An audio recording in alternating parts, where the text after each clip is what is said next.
conhecimento, tive a oportunidade de conhecer muitas pessoas aqui que foram usadas por Deus para eu poder estar hoje aqui pregando a palavra do Senhor, entendeu? Até hoje eu ainda luto, até hoje ainda eu oro pela minha família, ainda que não se converteu, mas o Senhor tem salvado. Minha mãe já está na presença do Senhor, Deus está salvando. A vez que conhece, sabe, meu pai logo aqui em cima tem um bar aqui em cima, aqui, perto da igreja católica, né? Eu estava ali agora há pouco com ele ali antes de vir para cá, cheguei um pouco mais cedo, fiquei ali conversando um pouquinho com ele ali, e ele falou, ó, eu quero que depois que terminar de pregar lá, você manda a pregação para mim que eu quero ver depois. Então assim, Deus tem salvado a minha família através do seu poder. Não pode deixar, tá bom, até olhar no Zoom, tá pegando legal. Então assim, Deus está evangelizando, tá? Então assim, é costume meu sempre usar, né, para gravar essas coisas assim, porque é um método que às vezes a palavra, pessoalmente você não consegue estar, mas hoje em dia com a internet você consegue evangelizar as pessoas que estão mais longe, né? A melhor coisa que tem para você ganhar alguém na sua família é o exemplo que você está dando dentro da sua casa. E eu passando ali com meu pai tem um bar, ele serve pessoas cachaça, e ele diz, ó, leva a cachaça, mas leva também a palavra que meu filho tem de Deus para você também. Então, sem ele saber, ele também está evangelizando também. Então, Deus tem salvado, essas pessoas têm ido lá para Alagoas, tem ido para São Paulo, tem ido para vários lugares. Tá? Então, assim, Deus tem usado, tem tido misericórdia na nossa vida, e a palavra de Deus tem sido espalhada. Eu vejo aqui a Aline na frente de Deus, fico feliz, também fez parte também da minha vida também. Fizemos parte do único grupo jovem, irmão, que eu tive a oportunidade de participar, foi o grupo jovem do Ministério da Igreja do Pastor Vieira. Depois disso, nunca mais. Fiz parte do grupo dos varão, fiz parte de um monte de grupo, mas o grupo jovem, o único grupo que eu fiz parte, o melhor grupo que eu tive na vida foi lá na Igreja do Pastor Vieira. Está na direção do... esqueci o nome dele. Ó, Alexandre, aquele fortinho também, o careca, o gordinho. Não, Márcio também, o Márcio. E tinha outro também morando aí na rua ali do senhor ali descendo, na curva. O gordinho também, o senhor já. Esqueci o nome dele. Esqueci o nome dele agora, mas fez parte também da nossa vida. Então, assim, querido, é importante a gente ter pessoas que nos... Irmão Luiz, isso, irmão Luiz, né? Tá me esquecendo dele, irmão Luiz também. É o meu Luiz? Tá aqui ainda com o senhor aqui? Uma benção, sempre comendo com oportunidade. Pô, benção pura, esse que é importante. Isso é muito bom. Então que Deus continue abençoando a vida do pastor Cícero, a vida da pastora, sua esposa também. Qual? A vida de todos os irmãos, a missionária Priscila. Estava falando com o presbítero Jovem, agora está trabalhando lá, mas falei para ele lá, fica tranquilo que Deus está no controle de todas as coisas. Está lá ligadinho conosco também, lá também em espírito. Deus abençoe a vida de todos os irmãos, pastor Vieira. É uma alegria muito grande estar com os irmãos, amém? Vamos para a palavra do Senhor em nome de Jesus. O livro de Neemias, no capítulo de número 4. Glória a Jesus. Bendito seja o nome do Senhor Jesus. Livro de Neemias, capítulo de número 4, versículo de número 6. Glória a Jesus. Graças a Deus. Muito obrigado. Glória a Deus. Aleluia. Glória a Deus. Encontrou, diga amém. Amém. Que diz assim, Neemias capítulo 4, a partir do versículo 6. Porém, edificamos o muro, e todo o muro se fechou até a sua metade, porque o coração do povo se inclinava a trabalhar. E sucedeu que, ouvindo Sambalate e Tobias, os árabes, os amonitas e os adonitas, que tanto ia crescendo a reparação dos muros de Jerusalém, que já as rupturas se começavam a tapar, iraram-se sobremodo, e ligaram-se entre si todos, para vir guerrear contra Jerusalém, e para os desviarem do seu intento. Amém? Pode se assentar em nome do Senhor Jesus. Louvado seja Deus. Queridos, antes de nós entrarmos propriamente no texto da campanha, é interessante a gente fazer uma retrospectiva, voltar um pouquinho atrás na história para entender o que é que aconteceu para Jerusalém estar no estado em que se encontrava. Eu sei que Deus tem usado outros servos de Deus durante essa semana toda, essa semana de campanha, e sem sombra de dúvida eu não estou aqui com o propósito de ser melhor do que ninguém, mas é interessante a gente conhecer a história, como é que tudo aconteceu e o porquê chegou. É interessante nós entendermos que Jerusalém não estava mais, Israel não estava mais em Jerusalém. Israel havia sido transportado para fora das suas dimensões, aonde Deus havia estabelecido que eles haveriam de estar. Pelo fato do povo de Deus ter pecado, a Bíblia Sagrada vai dizer que assim que morre Salomão, o filho de Davi, assenta sobre o trono de Israel o seu filho, que agora vai fazer um reinado que não agrada ao Senhor. E todos nós sabemos que Israel só era Israel porque obedecia aquilo que Deus estabelecia para eles seguir. Desde o momento em que Israel continuasse sendo fiel com Deus, Deus também iria estar sendo fiel com a aliança que ele havia estabelecido através de Abraão com o seu povo. Quando o povo quebrava a aliança, logo quebrando a aliança, aquele que foi ferido não tem obrigação de continuar sendo fiel. Então era mais ou menos assim que acontecia com Israel. A Bíblia Sagrada vai dizer que quando o filho de Salomão ele assume o trono de Israel, que ainda era as 12 tribos, o seu reinado não vai ser aquilo que agrada ao Senhor. Ele vai colocar tanto tributo sobre o povo, e nós sabemos isso porque nós estamos vivendo em um tempo onde o governo tem oprimido o povo através de muitos tributos. Você convive com o alto preço das coisas e você sabe que isso não é nada bom. Imagina no cenário em que Israel se encontrava: tem que pagar R$50 pelo quilo de arroz,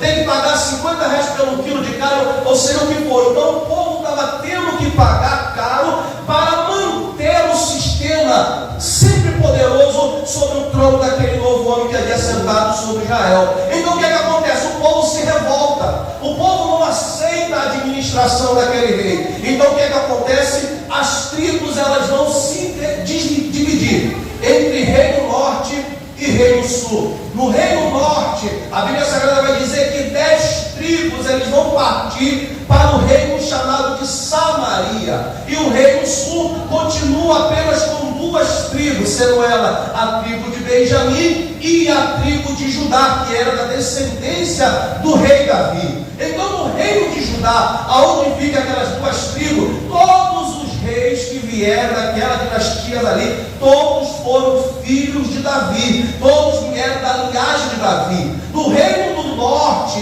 que foi edificado na Samaria, um novo homem se levanta com permissão de Deus.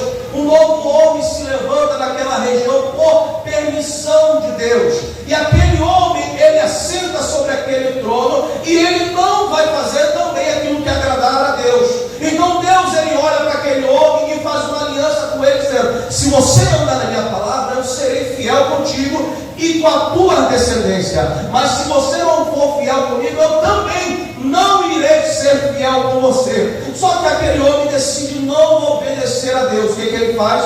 Ele agora traz para dentro de Samaria, para dentro das 10 tribos, ele traz a idolatria. Tudo aquilo que Deus ele havia anunciado para o seu povo. Lá no livro de Êxodo, capítulo número 20, quando Deus ele fala para o seu povo, quando Deus fala com Moisés sobre as 10 leis, as primeiras leis que Deus diz: não porás outros deuses diante de vocês, porque eu sou o Senhor vosso Deus, que vos tirou da terra do Egito. Não vos curvarás diante deles, porque ele não pode fazer nada por vocês. Eu sou o Senhor que vos livrei com mão forte do Egito. Então Deus estabelece que o seu povo não deveria se comportar como os outros povos que estavam ao seu redor. É interessante lembrar, querido, também que Israel havia conquistado as terras que Deus já tinha para eles,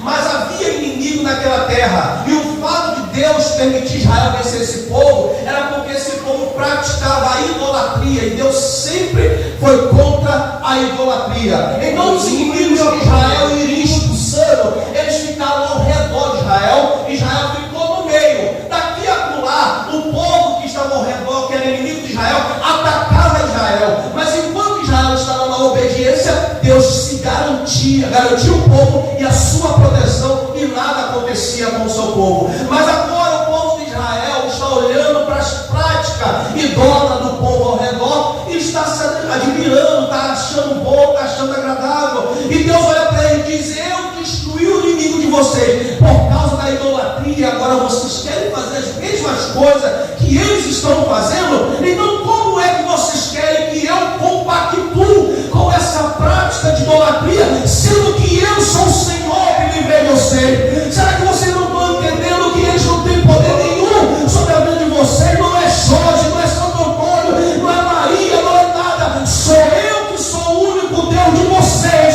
e é a mim que vocês devem temer. Então, queridos irmãos, a Bíblia Sagrada diz que agora o reino de Samaria se desvia daquilo que Deus tinha para eles. O reino de Samaria, ele coloca dentro de Israel deuses pagãos, constitui ali dentro estátuas para que o povo pudesse adorar. Todos os reis que vieram desse reino do lado de Samaria, todos eles fizeram tudo aquilo que era para desagradar a Deus.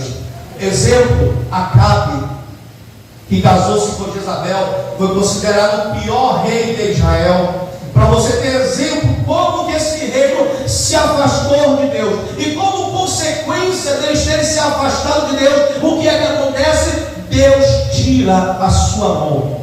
Quando alguém começa a andar na desobediência a Deus, ele primeiro alerta, avisa, para que essa pessoa se arrependa e volte para o caminho. Mas quando a pessoa insiste em continuar se desviando do caminho, o Senhor, ele tira a sua mão e permite que essa pessoa ande com os seus próprios passos. Mas ainda assim, ele continua dizendo: volta para meu caminho, porque eu ainda tenho planos para a sua vida.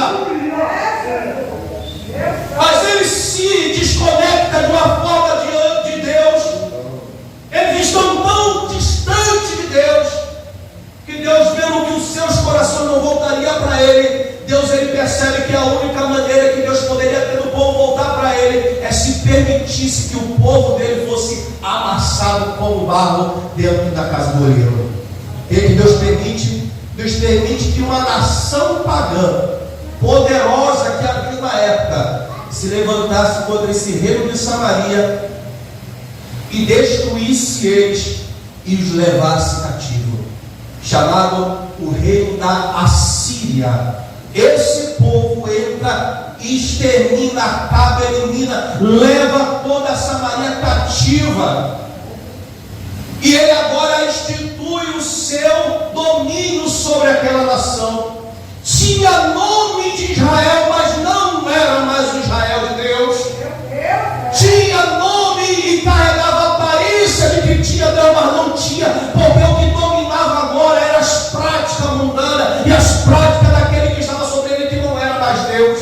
Aí o reino do sul, o reino de Judá, aonde estava o templo, ainda Deus estava tendo misericórdia. Alguns reis por ainda terem o DNA de Davi, ainda obedecia a palavra de Deus, mas alguns reis da descendência de Davi também começou a fazer aquilo que não agradava a Deus, e Deus avisava: tome cuidado, da mesma maneira que aconteceu com o reino de Samaria, vocês também estão correndo o risco de acontecer com vocês. Só que eles se enganaram, porque eles achavam o seguinte: pelo fato da arca da aliança, do templo já está dentro do nosso território, eles achavam que Deus estava conivente com tudo que eles viessem a fazer.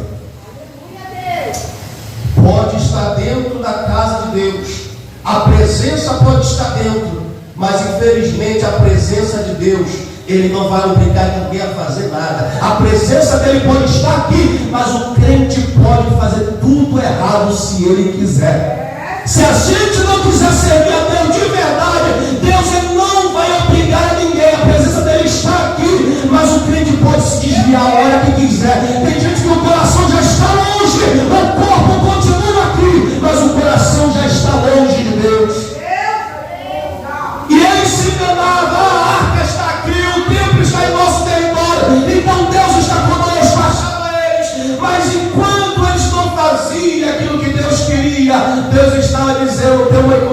Senhor, porque vocês vão passar pela mesma situação que o rico de Samaria passou. O que acontece? Deus avisou, Deus alertou, o povo não ouviu. E o que aconteceu? Deus levanta uma nação chamada de Babilônia, comandada por um rei chamado Nabucodonosor.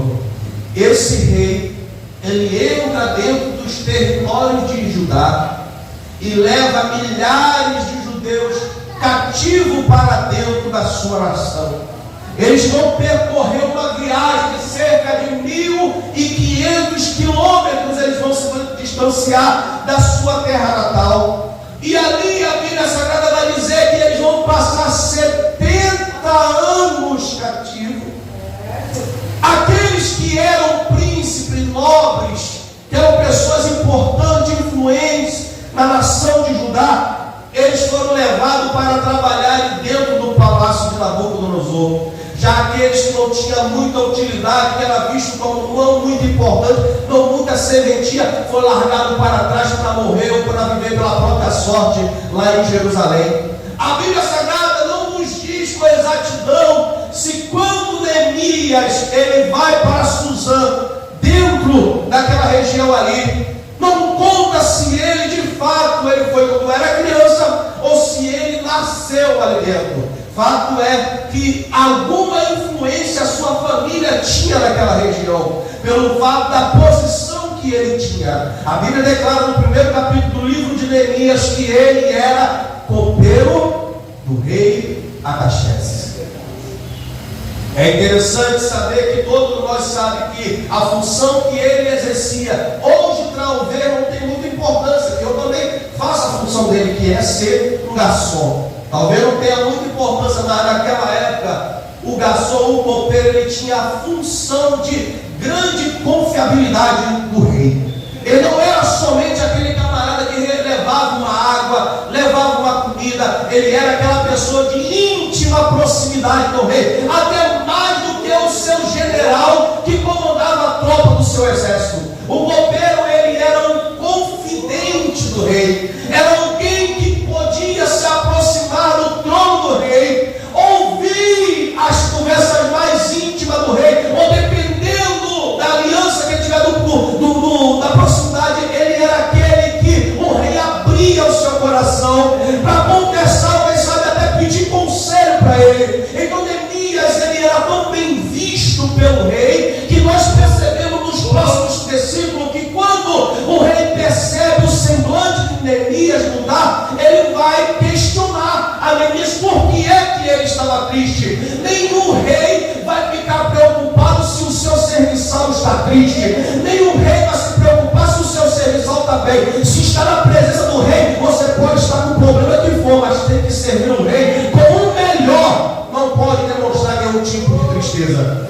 Quando a Bíblia Sagrada diz que havia 20 anos que o rei Artaxerxes estava reinando em Suzã, a Bíblia Sagrada diz que naquele momento Neemias fica sabendo, através do relato do seu irmão por nome Anani, que vem de Jerusalém trazer a notícia de como estava o seu povo lá. Neemias conversa com seu irmão e questiona: irmão, como é que está nosso povo lá? Como é que está a nossa nação? Eu, por exemplo, eu tenho famílias que estão no Nordeste, eu não tenho família rica, eu vim de família pobre, vim de família simples, e sei que tem parentes meus que lá me passam muita dificuldade, passam muita privação, e quem dera se eu pudesse ter dinheiro para ajudar cada um deles. Mas Neemias não tinha nenhum elo sanguíneo a não ser patriota da sua nação. Quando ele fica sabendo do relato dos seus irmãos, por mais que não tivesse a mesma aliança sanguínea, mas eram irmãos dele, patriota da mesma nação, ele fica sabendo que os seus irmãos estavam comendo literalmente o pão que o diabo amassou, estavam tendo que se aliar com outros povos para poder sobreviver.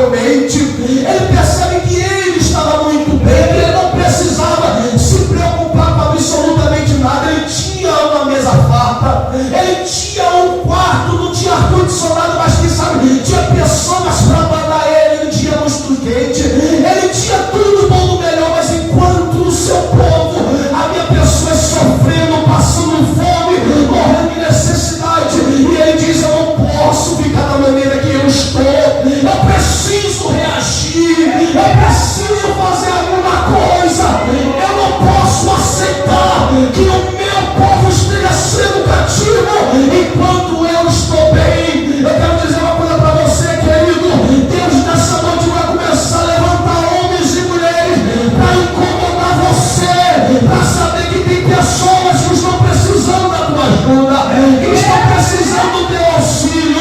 Amém? Você olha para você e diz: Senhor, eu não tenho nada, mas o Espírito Santo vai te encher, te capacitar para você ajudar alguém que está no cativeiro. Alguém está precisando de você e Deus quer levantar você para erguer alguém que está no chão. Aleluia! Ele vai sentir empatia pelo seu povo, e é o que muito tem faltado em nossos dias. As pessoas não têm tido empatia pelo seu povo. As pessoas normalmente são assim: não me importo, não conheço, não faz parte da relação da minha família, não tenho preocupação. Mas é uma alma que o Senhor está colocando na sua frente para você poder ajudar.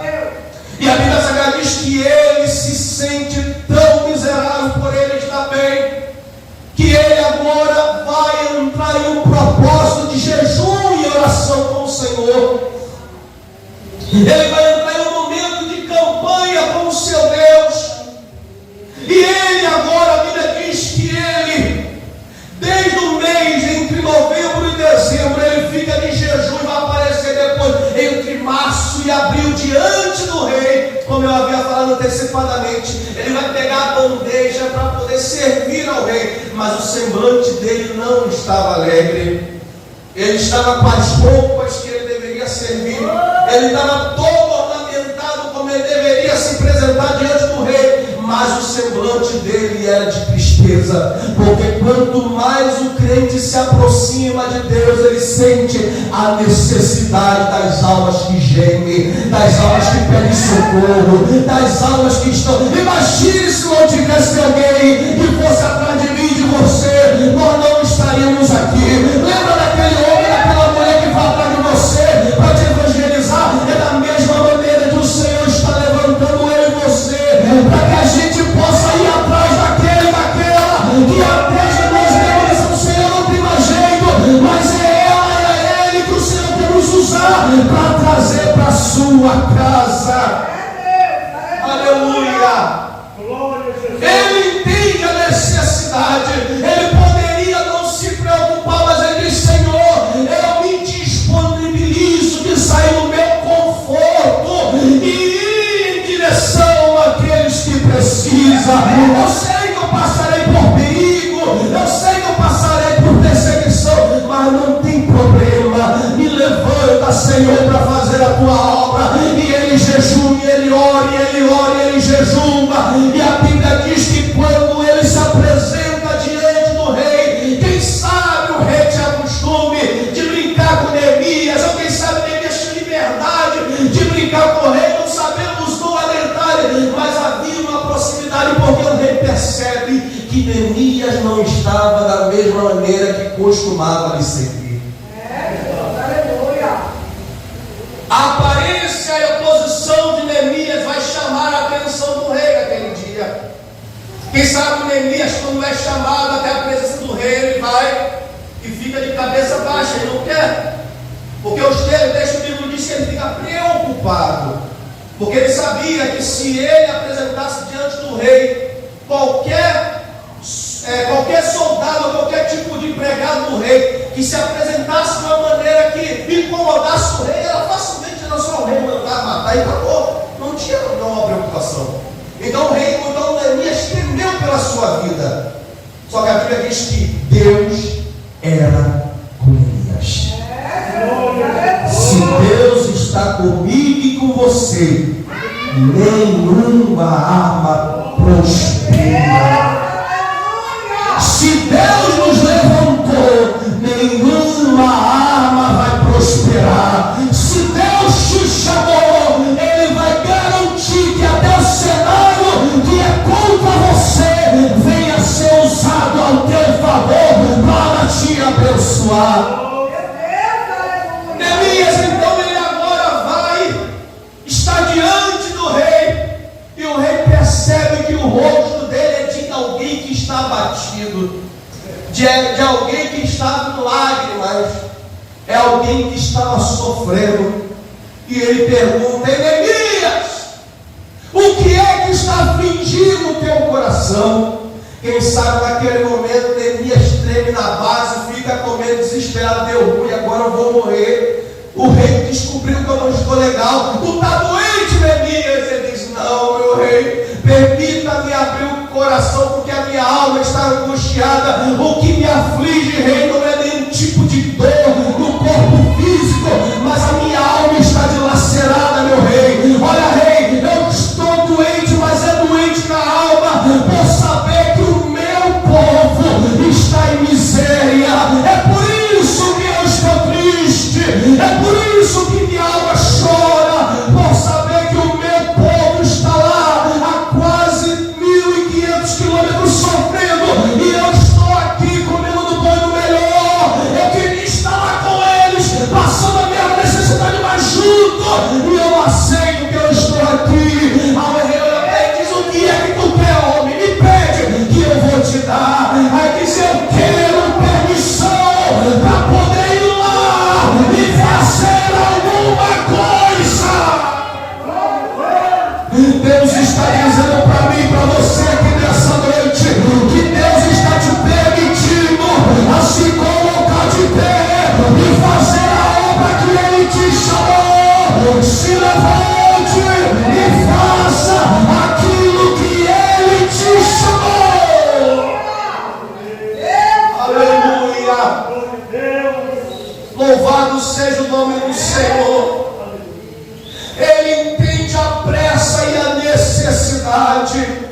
Ele sente o que o coração de Deus sente quando vê um filho seu na sarjeta.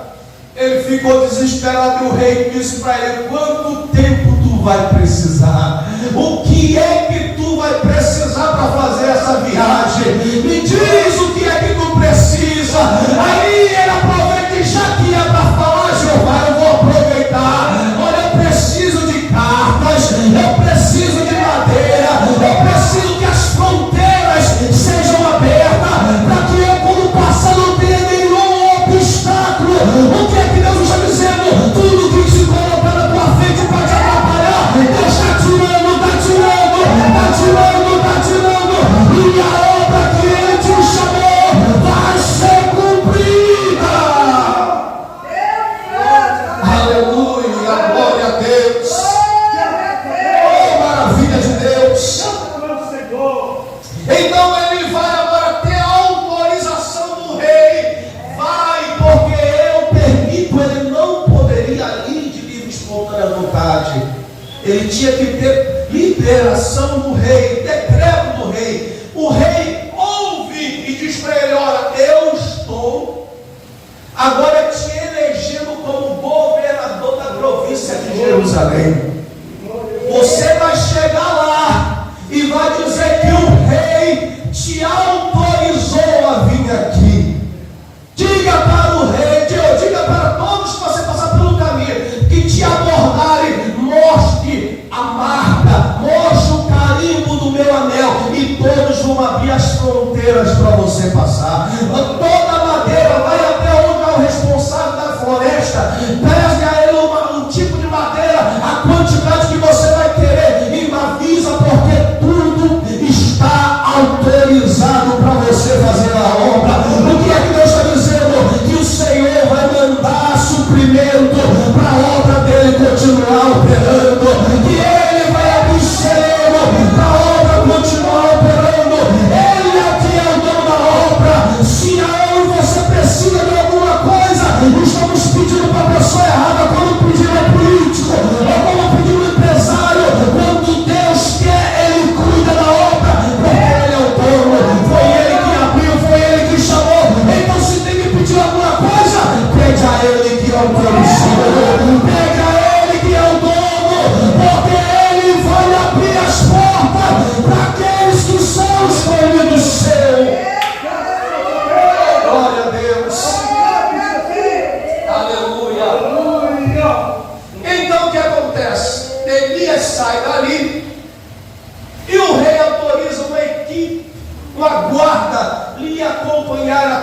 projeto, porque ele sabia que mesmo com a autorização do rei, ele poderia sofrer tentativa na caminhada de tentarem matá-lo. Mesmo com a autorização do rei, haveria alguns malucos que tentariam, alguns ladrões no meio do caminho que tentariam lhe atacar. Então o rei diz: ó, vai com essa tropa para te proteger. O que é que Deus está dizendo? Que ele está te mandando, mas ele não está te mandando sozinho. Ele está botando anjos para te guardar. Ele está botando anjos para te proteger. Eu sei que isso em nossos dias tem se tornado, infelizmente, muita gente tem endurecido o seu coração. As pessoas não acreditam mais quando nós dizemos que o anjo do Senhor, ele é aquele que acampa ao redor daquele que teme a ele e o livra. Na minha época, Priscila, na época do pastor Vieira, pastor Cid, todas aqui, quando eles falavam que o anjo está do teu lado, o anjo realmente estava do seu lado. Hoje as pessoas estão dentro da igreja e seu coração está duro, não acredita mais no milagre, não acredita mais na visão, mas Deus está dizendo: ele ainda é o mesmo ontem, hoje e será eternamente, e a glória dele está aqui, a presença dele está aqui, ele está entre nós. Oh, glória a Deus.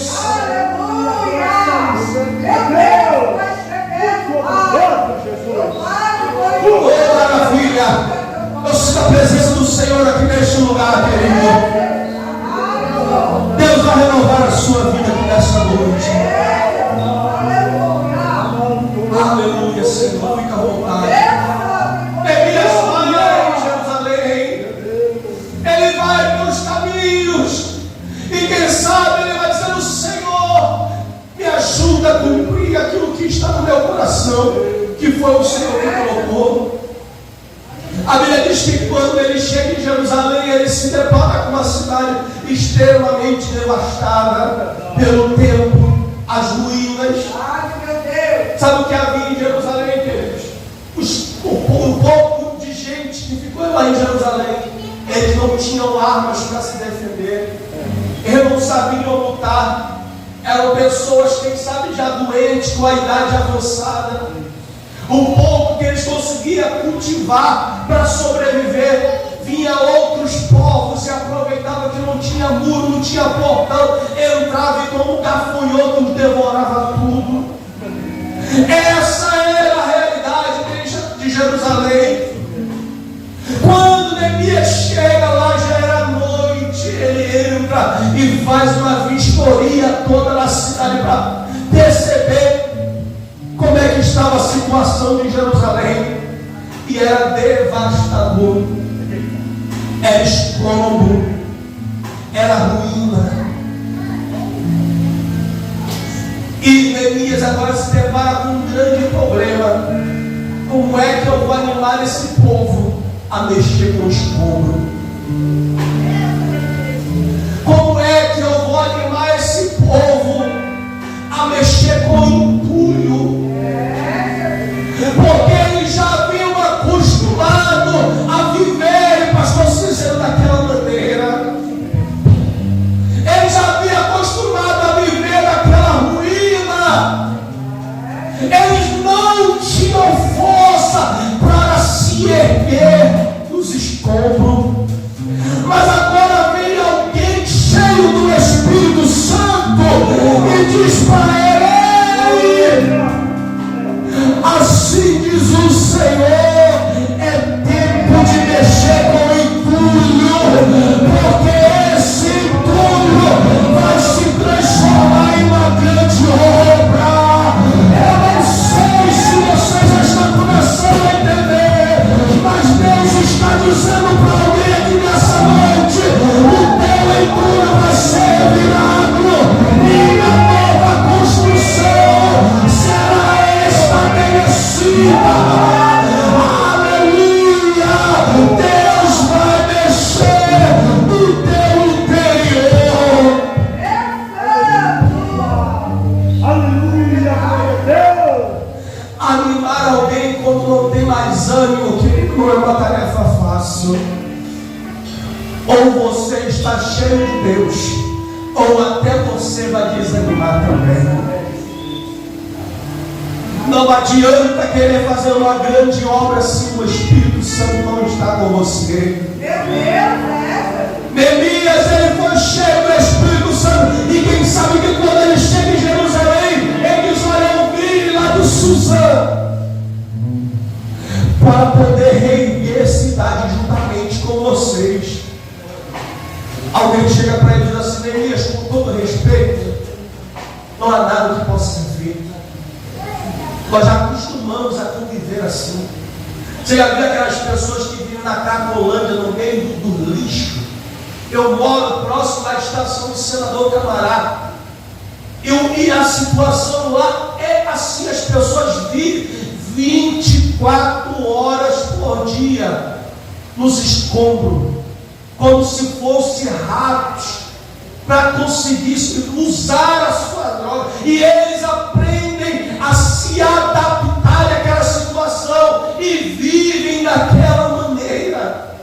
Então imagine eles naquela mesma situação, dizendo: Neemias, volta para teu país, não fique aqui não, porque tu vai perder tempo. Esse povo não quer nada, vai embora, deixa do jeito que está, deixa da maneira que está. Mas Neemias diz: não, o Espírito Santo está sobre mim, ele me trouxe aqui para dizer para vocês que vai haver mudança nesse cativeiro. Aleluia! Se o Espírito Santo estiver com você, querido, você entra nas vielas, você entra nas bocas de fumo, você não tem medo de fuzil, você não tem medo de nada, porque se você está cheio do Espírito Santo, ele abre o caminho. Aquele que está com fuzil, ele está na frente, ele cai e você entra. Oh, glória a Deus! Maravilhoso! Glória a Jesus! Aleluia! Aleluia! Aí Neemias começa a falar assim: ó, gente, Deus está conosco. Glória a Deus! Há muito tempo que aquele povo não ouvia, Deus estava conosco.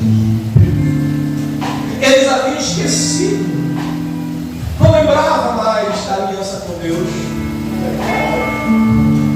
Mas tudo que alguém precisa é alguém cheio do Espírito Santo. Ele diz: gente, vocês não são qualquer um. Aleluia! Vocês não são qualquer um. Vocês são povo eleito do Senhor. Você é coluna. Você é escolhido por Deus ainda.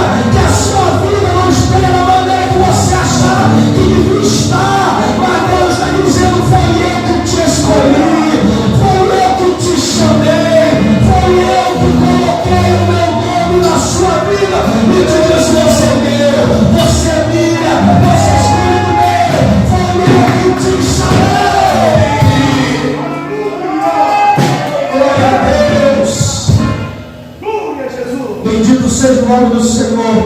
E o povo começa: Neemias, será que a gente consegue? Será, Neemias? Não vai ser em vão, será que vai ser esforço em vão? Não, pessoal, vamos nos animar. Vamos, porque o Senhor está conosco. Vai que aparece durante o nosso trabalho, aparece alguns inimigos, não tem problema não. O Senhor está conosco. Aí o povo se anima. E um povo animado, querido, sai da frente o diabo, porque se o povo está animado, a obra vai crescer, a obra vai se erguer. Quando o povo se anima e começa a construção, começa a mexer com cimento, mexer com pedra, mexer com construção, primeiro eles fazem uma limpeza no território, vamos tirar os escombros. Tira tudo aquilo que não presta, tira da frente. Vamos agora fazer a obra. Aí a Bíblia diz que quando eles se animam para a obra, o que é que acontece? Aparecem os opositores. Olha só. Tem tem gente que lucra com a desgraça e a miséria dos outros. Tem gente que se beneficia vendo o meu fracasso e o teu fracasso. Mas quando vê eu e você se levantando para uma grande obra, opa, ele também vai se levantar. Todo opositor, ele é igual um vulcão. Enquanto você não provoca ele está lá quietinho. Mas quando você se levanta e diz, eu vou, Jeová, fazer na mesma hora, ele diz, não, agora eu vou me colocar de pé para confrontar. E a Bíblia diz que o primeiro inimigo que vai se levantar contra Israel, contra Jerusalém, para tentar impedir, chamava-se Sanbalate. A Bíblia diz que ele era um moabita, que foi colocado ali para administrar as ruínas que ficou de Jerusalém. Então, ou seja, ele estava lucrando com a miséria do povo. Quando Neemias chegou, animou o povo, o seu lucro foi colocado em risco. Então ele achou que preciso impedir essa construção, porque obra de pé simboliza que eu não estou ganhando nada. Eu ganho com a obra caída e o povo desanimado. É isso que ele lucrava. Enquanto o povo está desanimado, estamos em ruína, Sanbalate estava lucrando, mas o povo estava animado e o povo estava pronto para construir, ele estava perdendo. E ele queria manter aquela balança a seu favor. Então ele se levanta. E quem era Sanbalate? Sanbalate, ele era do povo chamado de Moabitas. Ele era descendente da filha mais velha de Ló com a sua própria filha. Se você ler a história de Abraão, Abraão tinha um sobrinho chamado Ló. Ló tinha duas filhas. A filha mais velha deu pinga para o seu pai, cachaça, e bebedor velho deitou-se com ela, teve um filho por nome Moabi, e colocou o nome dele. E dessa tribo, desse povo chamado Moabita, veio Sanbalate. Ou seja, Sanbalate era parente distante de Israel. Tinha parentesco, mas ele não queria saber desse parentesco, ele queria acabar com o povo. Aí ele vai atacar o povo e vai dizer: para quê? Vocês vão se esforçar para essa obra, vai cansar, não vai ser em vão. Mas o povo estava animado. O povo estava alegre porque alguém havia os liderado. Tudo que alguém precisa é que alguém se levante para liderar.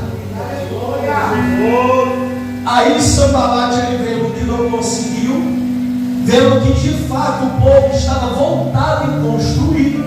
Ele vai chamar o seu segundo amigo para a oposição. Ele vai chamar o seu amigo por nome Tobias. E esse Tobias, ele era de um povo chamado Amonita, que era a descendência da segunda filha de Ló, agora com a sua filha caçula, que tiveram um filho e colocaram o nome de Amon. Daí veio os Amonitas. Tobias era da descendência dos Amonitas, que também era parente distante de Israel. O que você está entendendo por isso?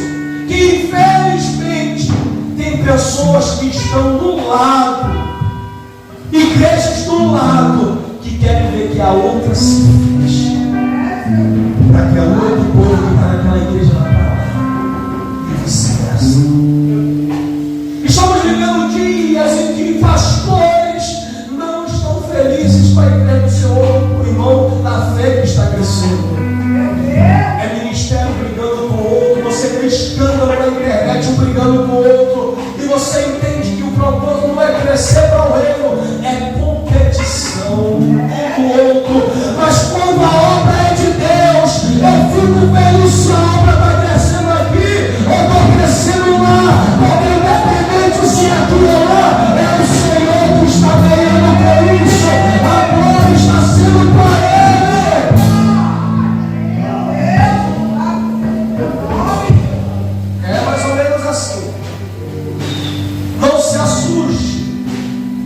Porque algumas vezes as perseguições não vai vir de longe, ela vai vir de quem está do lado, está de pé. E o texto vai dizer aqui que eles agora tentam impedir a obra do Senhor. E agora vem o terceiro inimigo, chamado Gesem. Gesem, ele é de uma tribo de habitantes do deserto.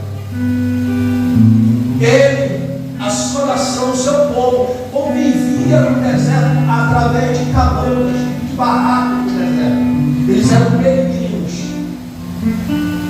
A Bíblia não fala, a gente fala muito desses três inimigos, mas se você ler os versículos 6 e 7 do capítulo 4, nós lemos, você vai ver os amonitas, você vai ver vários grupos que se levantam tentando impedir a construção. Olha quantas pessoas, quantos povos estavam lucrando na miséria do povo de Deus. Quando uma igreja não cresce, quando uma igreja não desenvolve, quando o ministério não cresce, alguém está ganhando com isso e não é Deus. Quando nós vemos irmãos brigando a fé com o outro, não é o reino que está crescendo. Quando eu me levanto contra o outro irmão, quando eu quero falar, pregar, cantar mais do que o outro irmão, que infelizmente a nossa realidade não é o reino que está sendo proclamado, não é Deus que está sendo glorificado, é uma briga que não vai chegar a lugar nenhum e Deus não vai ser exaltado. Mas quando eu me uno a você, independente da igreja de você, se é batista, se é presbiteriana, se é o que for, não importa, mas se louva o nome do Senhor. É importante é nos unirmos, porque quando Jesus voltar, o que vai subir é um povo só. É um povo só. E o que acontece? Neemias chega agora com o povo e diz: vamos ocupar o nosso tempo, porque mente desocupada sempre vai ter espaço para o que não presta. Vamos ocupar o nosso tempo e fazer a obra de Deus. Ele coloca na mão do povo colher, coloca na mão do povo enxada, coloca na mão do povo pá, ele coloca ferramentas para o povo começar a trabalhar. E ele também separa um grupo que ele diz: olha, para você não vai ser pá, para você não vai ser mulher, para você vai ser espada. Mas para que Neemias para a espada? Porque enquanto um trabalha com colher, um trabalha com pá, um trabalha com enxada, outro protege a retaguarda, outro protege aqueles que trabalham. Enquanto eu e você estamos na construção, tem que ter alguém na guerra, tem que ter alguém pelejando, tem que ter alguém guerreando. Oh, maravilha de Deus!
Diga, Senhor, eis-me aqui.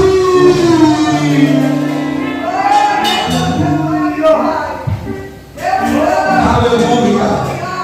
Sabe o que é mais maravilhoso, querido?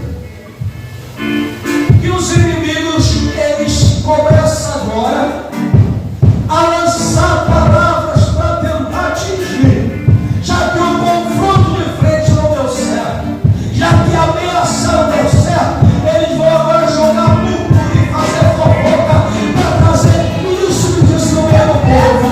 Enquanto as pessoas guerreiam entre si por causa de palavras de disse, aí eles olham para a raiz, olha para o povo e diz: ó, não vai ficar nenhuma parede aí, porque se uma raposa passar adiante, os portais vão cair.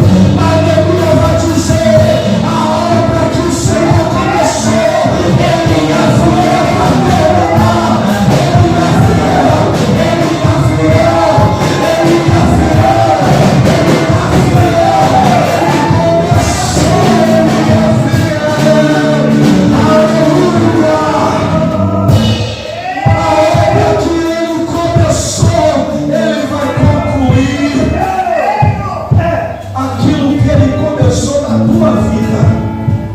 Vai concluir. Oh, glória a Jesus. Aleluia. Sinta a presença dele nesse lugar aqui. Aleluia. Quem é de guerra é para guerrear. Quem é de peleja é para pelejar. Quem é de guerra é para guerrear. Quem é de peleja é para pelejar.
Aquilo que vai te colocar para frente.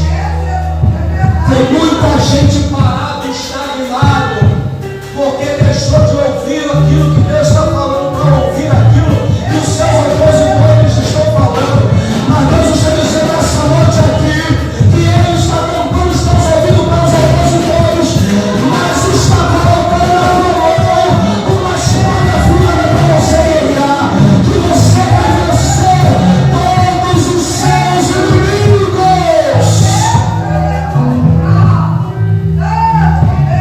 A Bíblia diz que ele não encerra agora que a obra é construída, a obra é erguida no período de 50 dias.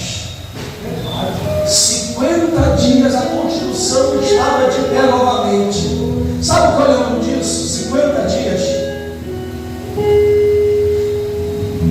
É muito pouco para uma construção daquela dimensão. É muito pouco. Só que Deus está dizendo para o povo dele: a urgência da minha restauração é rápida. Não há tempo de perder tempo. Não há tempo de ficar parado. Não há tempo de ficar se frustrando e chorando pelo que passou. É tempo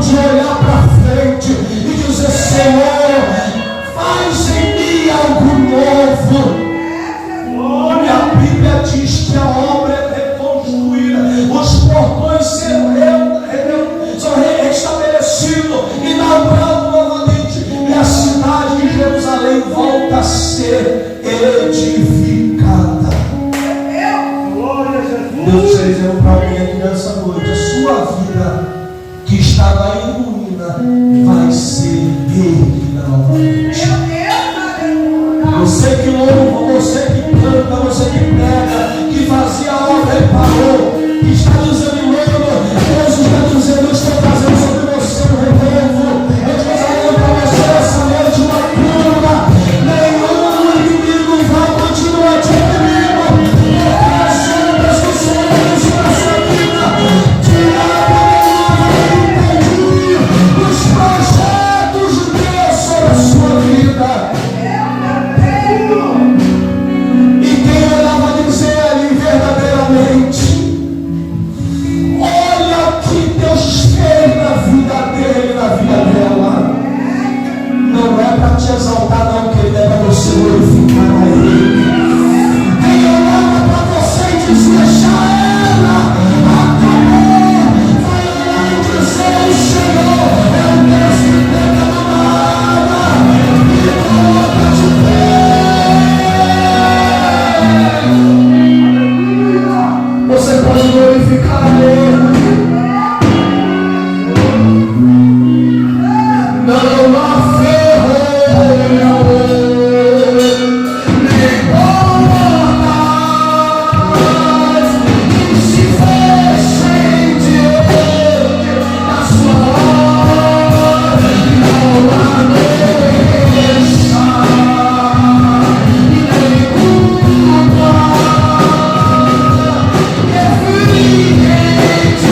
diante de nós.